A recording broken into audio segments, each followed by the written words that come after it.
33 number सवाल को देखिए क्या लिखा हुआ है। नौसेना का नवनिर्मित मुख्यालय कहाँ पर बनाया गया है हाल ही में। इस प्रकार का सवाल जो है वो बीपीएससी में पूछा जाता है।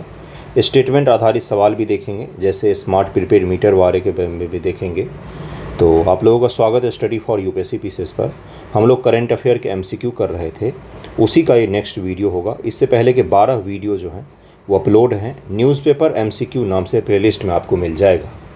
इसका पीडीएफ कल मैं दे दूंगा आपको हमारे ऑफिशियल टेलीग्राम चैनल पर। इससे पहले के भी वीडियो के सारे पीडीएफ वहां पर अवेलेबल है, वहां से आप डाउनलोड करके इसको रिवाइज कर सकते हैं। देखिए सवाल क्या है पहला आज का। गगन के बारे में पूछा गया है आपसे। गगन के बारे में पूछा गया है। GPS aided geo augmented navigation पूरी तरह से इसरो द्वारा विकसित किया गया है। ये गगन का फुल फॉर्म है, GPS aided geo augmented navigation. GAGAN प्रणाली है, जैसे अमेरिका का जीपीएस है और इसी प्रकार से भारत का है ये। इसका उद्देश्य भारत में सैटेलाइट आधारित नेविगेशन सेवाएं प्रदान करना है। इसका आंसर क्या हो जाएगा? 2 स्टेटमेंट दिए हुए हैं, आपसे पूछा है सही विकल्प को चुनिए। तो इसका आंसर क्या हो जाएगा? इसका आंसर हो जाएगा बी, केवल दूसरा यहाँ पर सही है, केवल दूसरा सही। और गगन में इसरो के साथ साथ और कौन शामिल है? तो भारतीय विमानपत्तन प्राधिकरण और भारतीय अंतरिक्ष अनुसंधान संगठन ने गगन को एक क्षेत्रीय सैटेलाइट आधारित ऑगमेंटेड सिस्टम के रूप में विकसित करने के लिए सहयोग किया है। तो भारतीय विमानपत्तन और इसरो इन दोनों ने मिलकर इसको बनाया है। किसको लेकर? तो क्षेत्रीय सैटेलाइट आधारित ऑगमेंटेशन सिस्टम को लेकर इसको निर्माण किया है। तो पूरी तरीके से इसरो का नहीं है। इसरो ने ज़रूर इसको प्रक्षेपित करने में, उपग्रह के निर्माण में ज़रूर मदद किया है, लेकिन इसमें एएआई भी शामिल है। भारतीय विमानपत्तन प्राधिकरण का भी योगदान माना जाता है। हाल ही में भारतीय सेना ने अपना पहला अपाचे अटैक हेलीकॉप्टर कहां पर तैनात किया है? तो ये जोधपुर में तैनात किया है। भारत के पश्चिमी बॉर्डर पर जोधपुर में इसको तैनात किया है। नौसेना का नवनिर्मित मुख्यालय कहां पर बनाया गया है? तो दिल्ली में बनाया गया है। इसका आंसर सी हो जाएगा। दिल्ली में बनाया गया है, इसका आंसर सी हो जाएगा। हाल ही में स्मार्ट प्रीपेड मीटर चर्चा में है। अगर आपने बिहार रिलेटेड न्यूज़ देखा होगा तो कई सारे लोग इसको जला रहे थे। वहाँ पर राजनीतिक भी चीज़ें शुरू हो गई है प्रीपेड मीटर के चक्कर में। आरजेडी जो दल है वो प्रीपेड मीटर का विरोध कर रही है, स्मार्ट प्रीपेड मीटर का। इसमें होता क्या है, बिहार जैसे राज्यों में तो बिल्कुल भी इसको लागू नहीं करना चाहिए। वहाँ पर सस्ती बिजली उपलब्ध करवाना चाहिए सरकार को। इसमें होता क्या है, सिम लगा होता है। आप इसको रिचार्ज करेंगे, जैसे रिचार्ज करके अभी आप फ़ोन पर बात करते हैं, वैसे ही रिचार्ज करके आपका घर का बिजली चलेगा। जैसे ही रिचार्ज ख़त्म होगा बिजली अपने आप ही चली जाएगी। पारंपरिक प्रीपेड मीटरिंग सिस्टम इसे रिचार्ज करने के लिए कार्ड या एकीकृत कीपैड का उपयोग करता है। स्मार्ट प्रीपेड मीटर स्मार्ट ऊर्जा प्रबंधन प्रणाली के माध्यम से बिजली खपत पर वास्तविक समय का डेटा प्रदान करता है। 34 का आंसर क्या हो जाएगा? कौन सा सही है? इसमें दोनों के दोनों कथन सही है। इसमें सिम लगा होता है, जैसे जियो का या किसी अलग अलग कंपनियों का सिम लगा होता है। उस सिम को आप रिचार्ज करेंगे, उस सिम के थ्रू आप रिचार्ज करेंगे, तब तक आपका बिजली चलेगा और जैसे ही रिचार्ज ख़त्म होगा आपका बिजली चला जाएगा। बिहार सरकार जो है वो स्मार्ट प्रीपेड मीटर को इंस्टॉल करवा रही है जगह जगह पर, जिसका लोग विरोध भी कर रहे हैं। परंपरागत prepaid metering system prepaid meter को रिचार्ज करने के लिए कार्ड या एकीकृत कीपैड का उपयोग करता है। प्रीपेड मीटर रिचार्ज करने के लिए अपेक्षित हार्डवेयर और सॉफ्टवेयर प्रदान करता है और ग्राहक के खाते पर शेष क्रेडिट निर्धारित भी करता है। और बस यही है, इसमें तो प्रीपेड मीटर यही है। घरेलू उपभोग व्यय सर्वेक्षण किसके द्वारा जारी किया जाता है? घरेलू उपभोग व्यय सर्वेक्षण क्या कहा जाता है? इसको हाउस होल्ड कंजम्पशन एक्सपेंडिचर सर्वे इसको कहा जाता है, HCES। ये किसके द्वारा जारी किया जाता है? तो ये जारी किया जाता है राष्ट्रीय नमूना सर्वेक्षण कार्यालय, national sample survey of India के द्वारा जारी किया जाता है।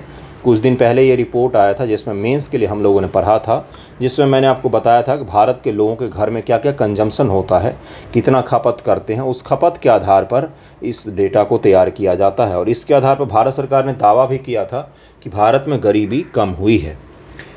हाल ही में राष्ट्रीय नमूना सर्वेक्षण कार्यालय द्वारा आयोजित घरेलू उपभोग सर्वेक्षण 2022-2023 के सारांश परिणाम जारी किए गए, जो गरीबी में पहचाने गए रुझानों संबंधी 3 मुद्दों का विश्लेषण करने की मांग करते हैं। NSSO के निजी उपभोग व्यय और राष्ट्रीय लेखा सांख्यिकी द्वारा प्रदान किए गए आंकड़े के बीच अंतर और उपभोग पैटर्न में बदलाव, और इन्हीं सब चीज़ों के लिए इसको जारी किया है ताकि भारत सरकार को ये पता चल सके कि लोग उपभोग किस प्रकार का कर रहे हैं। जैसे हमें ये भी पता चला था कि फूड पर जो उपभोग है वो कम हुआ है और भौतिक वस्तुओं पर उपभोग जो है वो बढ़ा है हाल के दिनों में। भारत के लोग मोबाइल पर भी उपभोग अब ज़्यादा कर रहे हैं, फूड पर उपभोग तुलनात्मक रूप से कम हुआ है। ओके, घरेलू उपभोग व्यय सर्वेक्षण के बारे में निम्नलिखित कथनों पर विचार कीजिए। देखिए यहाँ पर पूछा गया है, यह हर 3 साल में आयोजित किया जाता है। यह घरों द्वारा वस्तुओं पर सामान्य खर्च के बारे में जानकारी प्रदान करता है। इसका आंसर हो जाएगा, सही कथन को चुनिए, उपरोक्त में से कोई सा भी सही नहीं है। हर 5 साल में इसको आयोजित किया जाता है। यह घरों द्वारा वस्तुओं और सेवाओं की खपत के बारे में, यानी कि सर्विस, जैसे मान लीजिए आप घूमने जाते हैं तो ये सर्विस में आ जाएगा, और जो आप भोजन करते हैं वो आपका फूड में आ जाएगा, वस्तु में आ जाएगा।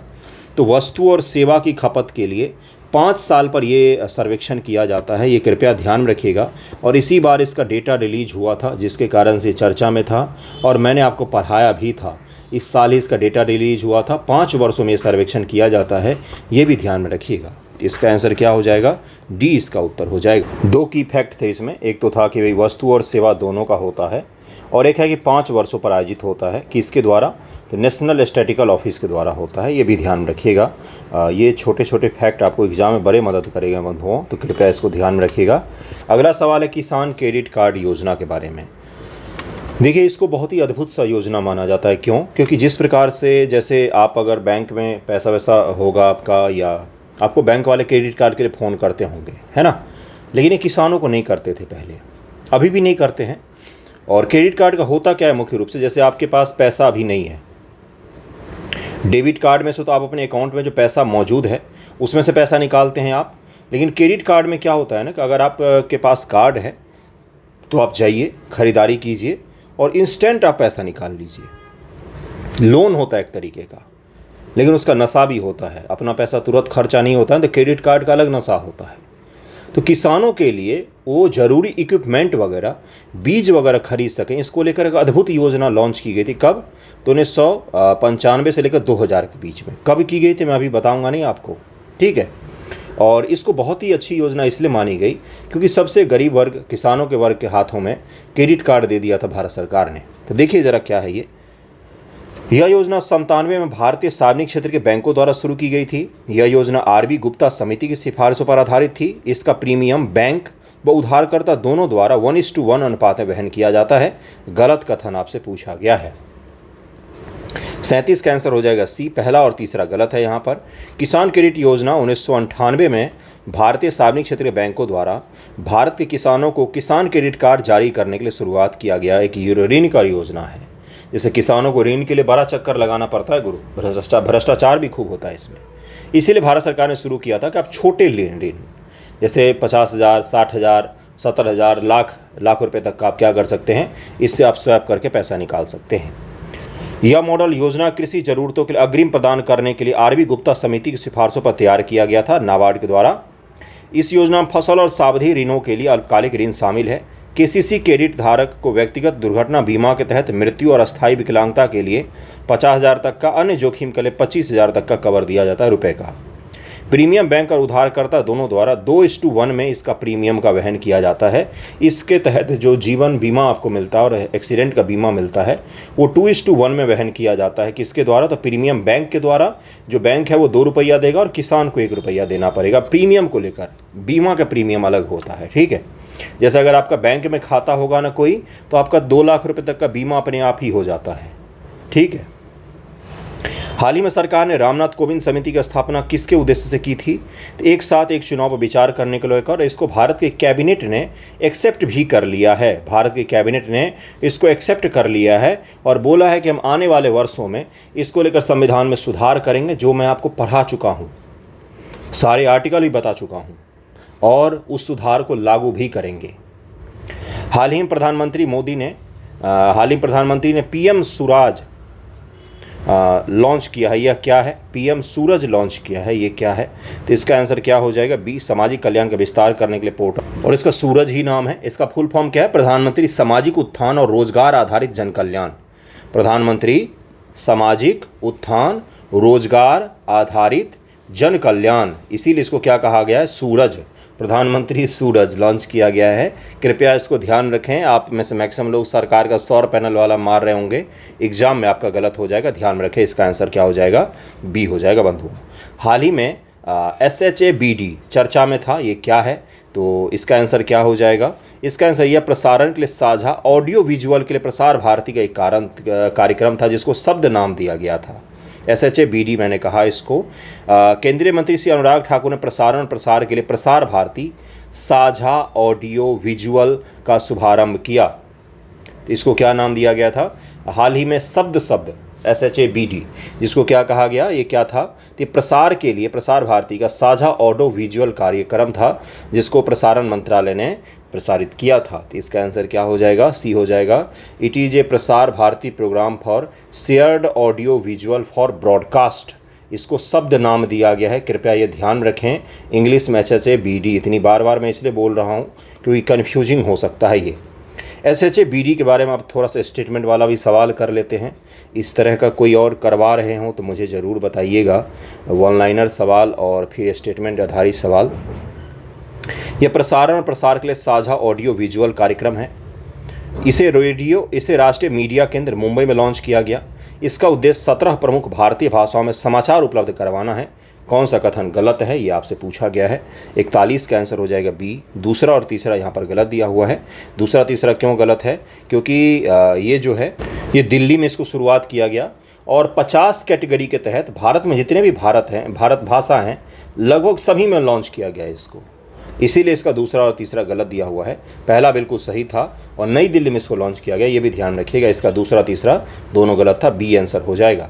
प्रसार भारती के बारे में अब आपसे सवाल पूछा गया कि क्या है प्रसार भारती। प्रसार भारती तो अब एक ज़माना था जब आता था 8:45 पर, 8:45 बजे रात में न्यूज़ आता था। अभी तक मुझे याद, आशुतोष जैन करके आते थे कोई, तो उस समय में आकाशवाणी का केंद्र करके आता था इसका, बड़ा ही सुंदर सा। अब तो ज़माना बदला है तो इसलिए गायब हो गया। अब इंस्टाग्राम पर देखेंगे आप, प्रसार भारती का वेब पेज इन्होंने बनाया है, वहाँ पर आपको दिख जाएगा प्रसार भारती। तो प्रसार भारती के बारे में आपसे सवाल पूछा गया। एक समय में ये इसका चलन बहुत ज़्यादा हुआ करता था। इसकी स्थापना केंद्र सरकार के कार्यकारी आदेश द्वारा की गई थी। प्रसार भारती बहुत बड़ा इसका हेडक्वार्टर है, अगर आप देखेंगे तो बहुत बड़ा से इसका ऑफिस है लुटियंस में। इसकी स्थापना केंद्र सरकार के आदेश द्वारा हुआ था, एक्ट द्वारा हुआ था या संविधान में प्रावधान है। इसमें दूरदर्शन और आकाशवाणी शामिल है। इसका मुख्यालय नई दिल्ली में है प्रसार भारती का। 42 का आंसर क्या हो जाएगा? सी हो जाएगा। दूसरा तीसरा सही है, पहला गलत है। प्रसार भारती एक भारतीय राज्य के स्वामित्व वाला सार्वजनिक प्रसारक है जिसका मुख्यालय नई दिल्ली में है प्रसार भारती का, लुटियंस में है, मैंने पहले ही बताया आपको। यह संसद के एक अधिनियम द्वारा स्थापित एक वैधानिक स्वायत्त निकाय है, ऑटोनोमस बॉडी है ये, स्वायत्त निकाय है, लेकिन इसको एक्ट के द्वारा स्थापित किया गया था। इसमें दूरदर्शन, टेलीविज़न प्रसारण और आकाशवाणी, पूर्व में ऑल इंडिया रेडियो AIR शामिल है जो पहले सूचना और प्रसारण मंत्रालय की मीडिया इकाई भी हुआ करती थी, ऑल इंडिया रेडियो। भारत के संसद ने 1990 में इसे स्वायत्तता प्रदान करने के लिए प्रसार भारती अधिनियम पारित किया, लेकिन 15 सितंबर 1997 तक यह अधिनियमित नहीं किया गया था। इसका आंसर क्या हो जाएगा? दूसरा और तीसरा यहाँ पर बिल्कुल सही दिया हुआ है। पहला गलत है, क्यों? क्योंकि ये आदेश के द्वारा नहीं बल्कि एक्ट के द्वारा स्थापित हुआ था। 43 नंबर पर आ गए। आकाशवाणी समाचार के बारे में अगला सवाल आपसे पूछा गया है। देखिए क्या है ये सवाल। यह 1936 में स्थापित एक राज्य के स्वामित्व वाला सार्वजनिक प्रसारक है। इसका मुख्यालय मुंबई में आकाशवाणी भवन में है। आकाशवाणी अलग है, अभी मैंने आपको समझाया कि इसमें आकाशवाणी भी शामिल था और टेलीविज़न प्रसारण वगैरह भी शामिल था और ऑल इंडिया रेडियो भी शामिल था। इसमें नाटक अनुभाग, FM अनुभाग और राष्ट्रीय सेवा शामिल है। 43 का आंसर क्या हो जाएगा? 1 और 3 सही है, दूसरा गलत है क्योंकि इसका मुख्यालय दिल्ली में ही है। दिल्ली में ही है इसका मुख्यालय भी, इसका मुख्यालय दिल्ली में ही है। अगला सवाल है, हाल ही में अग्रे और अक्षय खबरों में थे, क्या है? अग्रे और अक्षय ये चर्चों में थे, क्या है इसका मतलब भाई? इसका मतलब है, देखिए यहाँ पर लिखा हुआ, सैलो वाटर क्राफ्ट प्रोजेक्ट के तहत में भारतीय नौसेना के लिए बनाए गए नए जहाज हैं जिनका नाम है अग्रेय नाम था इनका, अग्रेय और अक्षय, इन दोनों का नाम ध्यान में रखिएगा। इसका उत्तर बी हो जाएगा। अग्रेय और अक्षय के बारे में आपसे स्टेटमेंट आधारित सवाल पूछा गया है। ये भारतीय नौसेना के लिए MS ग्रेस द्वारा निर्मित जहाज़ है उनका नाम भारतीय नौसेना के पूर्ववर्ती अभय श्रेणी के कॉर्वेट अग्रे और अक्षय के नाम पर रखा गया है। तो इसका आंसर क्या हो जाएगा? इसका आंसर हो जाएगा 45 का डी। उपयुक्त में से कोई सा भी यहाँ पर गलत नहीं है, दोनों स्टेटमेंट बिल्कुल सही दिया हुआ है, दोनों स्टेटमेंट बिल्कुल सही है। भारतीय नौसेना के लिए MS ग्रेस द्वारा बनाए जा रहे 08X × ASW सेलो वाटरक्राफ्ट प्रोजेक्ट के 5वें 6ठे अग्रे और अक्षय को 13 मार्च 2024 को कोलकाता में लॉन्च किया गया था। इसको 08X ASW नाम दिया गया है। बड़ा ख़राब सा नाम है, ध्यान में रखिएगा, कॉम्प्लेक्स है। न्यूज़पेपर में जैसा था वैसा मैंने दिया हुआ है, इसका उच्चारण भी नहीं किया था इन लोगों ने। तो MS ग्रेस कोलकाता में लॉन्च किया गया था, ये भी ध्यान रखिए। कहाँ पर? तो कोलकाता में लॉन्च किया गया था। ग्रेस का मतलब नहीं पता चल रहा होगा, मैं आपको बता देता हूँ। गार्डन रिच शिप बिल्डर्स है। गार्डन रिच कहाँ पर है भाई? जैसे मझगांव शिपयार्ड लिमिटेड है ना, वैसे ही गार्डन रिच का ही शॉर्ट फॉर्म लिखा गया है। इसका शॉर्ट फॉर्म है, इसका नाम है garden rich ship builders and engineers limited. Short form में नहीं, शॉर्ट फॉर्म लॉन्ग में नहीं बता रहा था, बार बार शॉर्ट ही में पढ़ रहा था। हो सकता है किसी एक को भी कन्फ्यूजन हो तो सही नहीं होता है। इसका फुल फॉर्म है garden rich ship builders limited है, जो कोलकाता में भारत सरकार का है ना, वही है इसका फुल फॉर्म। लॉन्च समारोह के अध्यक्ष air chief marshal VR Chaudhary ने की थी। अब तो एयर चीफ मार्शल बदल गए हैं। जहाज़ों का नाम बदलकर अग्रे और अक्षय रखा गया, जिसका नाम भारतीय नौसेना के पूर्ववर्ती अभय श्रेणी के कॉर्वेट अग्रे और अक्षय के नाम पर रखा गया है। और 8 ASW और SWC जहाज़ों के निर्माण के लिए अनुबंध 29 अप्रैल 19 को रक्षा मंत्रालय और garden rich ship builders and engineers limited Kolkata के बीच में हस्ताक्षर हुआ था 2019 में। अब वो भारत सरकार को सौंपे गए हैं, जिसका नाम है अग्रे और अक्षय। ध्यान में रहेगा। चलिए 3 फैक्ट इसके बारे में जो आपको ध्यान में रखना है। पहला फैक्ट, कहाँ पर लॉन्च किया गया है? तो कोलकाता में। दूसरा फैक्ट क्या है? तो नाम क्या है इसका? तो इसका नाम है अग्रे और अक्षय नाम है। तीसरा फैक्ट क्या है? किसके द्वारा बनाया गया? तो garden rich ship builders engineers के द्वारा। क्या इसका फुल फॉर्म बार बार भूल जाता हूँ। Garden rich ship builders and engineers, ये जो है ना कोलकाता में भारत सरकार का है, ये जो क्या करता है, नौसेना के लिए जहाज़ बनाते हैं। जैसे मझगांव डॉकयार्ड लिमिटेड है ना, जैसे कोच्चि में है, उसी प्रकार का है ये। तो ये ध्यान में रहेगा आपको। अगले टॉपिक पर चलते हैं। अगला देखिए क्या है। इसी जो अर्नला श्रेणी के जहाज़ होते हैं, वो अभय श्रेणी के वर्तमान में जो कार्यरत जहाज़ है भारतीय नौसेना के, उसकी जगह पर अर्नला श्रेणी के जहाज़ों को लगाया जाएगा।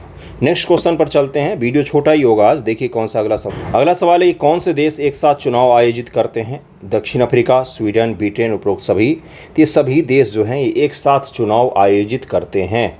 क्या नाम है इनका? तो दक्षिण अफ्रीका नाम है, स्वीडन नाम है, ब्रिटेन नाम है।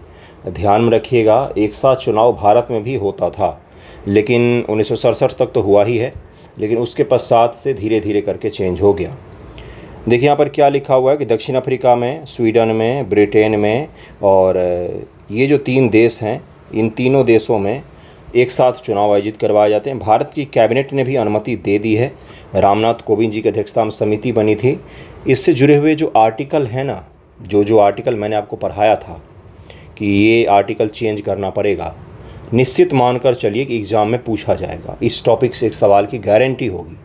मेंस में पूछ चुका है 67th में, पीटी में नहीं पूछा है, ये पीटी में पूछेगा आपसे। मानव विकास रिपोर्ट 23-24 का विषय क्या था? मानव विकास रिपोर्ट, ह्यूमन डेवलपमेंट रिपोर्ट 2023-24 का विषय क्या था, ये आपसे पूछा गया है। थीम क्या था, ये आपसे पूछा गया है। ज़रा इसको बताइए मुझे, अगर आपने इसको पढ़ा है तो। इसका उत्तर क्या हो जाएगा 50 का? इसका आंसर हो जाएगा बी। इसका आंसर हो जाएगा बी, यानी बड़ा ही सुंदर सा युद्ध के वातावरण में जो होना चाहिए रिपोर्ट का थीम, वही रखा गया था। ग्रिड लॉक को तोड़ना, ध्रुवीकृत दुनिया में सहयोग की पुनर्कल्पना। इंग्लिश में रखा था, उसका हिंदी ट्रांसलेशन ऐसा ही होगा। इंग्लिश से पढ़िए क्या है। Breaking the gridlock, reimagining cooperation in a polarised world. Polarise जो ध्रुवीय दुनिया है, जिसमें कोई एक रूस के ध्रुव में इकट्ठा हो रहा है, कोई अमेरिका के ध्रुव में इकट्ठा हो रहा है, कोई इजराइल में तो कोई ईरान में, उसमें किस चीज़ को, तो सहयोग को बढ़ावा देने की कोशिश करना। जो एक बन गया है, टैबो बन गया, उसको तोड़ते हुए क्या बोल रहा है? तो reimagining cooperation in a polarised world. बहुत खूबसूरत थीम है, कृपया इसको ध्यान में रखें। और ये आपसे पूछा जाएगा। हिंदी में इसका ट्रांसलेशन ऐसा ही होता है गुरु, हिंदी में ये थोड़ी न जारी करते हैं इस रिपोर्ट का जो थीम हमें पता होगा। इंग्लिश में था, जिसका मैंने ट्रांसलेशन आपको करवा के यहाँ पर दिया हुआ है। तो इसको ध्यान में रखिएगा। 50 सवाल इसके पूरे हो गए और कल मैं आपको ये PDF दे दूंगा। कल मुझे मैसेज भी कर दीजिएगा, अगर मैं नहीं दे पाऊँ ये PDF तो आप मुझे PDF दे दीजिए, तो मैं आपको ग्रुप में भेज दूंगा, ये सभी जगहों पर भेज दूंगा आपको PDF। Okay, thank you so much आप सभी का वीडियो देखने के लिए।